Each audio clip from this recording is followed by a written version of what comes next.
Nilinaw ng 95th Infantry Battalion na walang katotohanan ang kumakalat na ulat tungkol sa mga individual na umano'y nagpapakilalang miyembro ng New People's Army at gumagalaw sa ilang lugar sa lalawigan ng Isabela. Sa inilabas na pahayag ng 95th IB o Salaknib Battalion, iginiit na walang aktibong NPA sa kanilang nasasakupan at ang mga nasabing individual ay pawang nagpapanggap lamang upang makapanloko at makapanghingi ng pera. Ayon sa kanila, malinaw na ito ay isang uri ng panlilinlang o scam. Matatanda ang bago matapos ang taong 2025 ay idineklara ng insurgency-free ang buong lalawigan ng Isabela na nangangahulugang wala nang umiiral na armadong presensya ng rebeldeng grupo sa lugar. Ayon naman sa 98th Infantry Battalion, wala na ring kakayahan ang komunistang grupo na magsagawa ng pangingikil sa probinsya.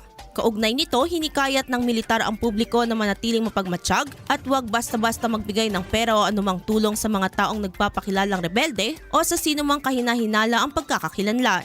Samantala, tiniyak ng 5th Infantry Division ng Philippine Army na patuloy nitong gagampanan ang mandato na protektahan ang mamamayan laban sa banta ng teroristang CPP-NPA sa kabila ng isinasagawang transition mula internal security operations tungo sa external security operations. Mananatili pa rin ang presensya ng kasundaluhan sa mga komunidad upang matiyak ang kapayapaan at seguridad alinsunod sa kanilang sinumpaang tungkulin na ipagtanggol ang mamamayan at ang soberanya ng bansa. Idol, parang bumibilis ba ang pagtanda? Ang dahilan ng hina ang cell division na pagpapalit ng bagong cell habang nagkakaedad.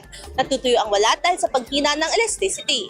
Para mapigilan ito, mag-DTX 500 na. Pinaprami ang cell regulators gaya ng retinols, peptides, growth factors para sa collagen metabolism and production. Sa DTX 500, hindi lang balat mo ang magiging makinis kundi ang selula ng iyong buong katawan. Para maging healthy, mag-DTX 500 palagi.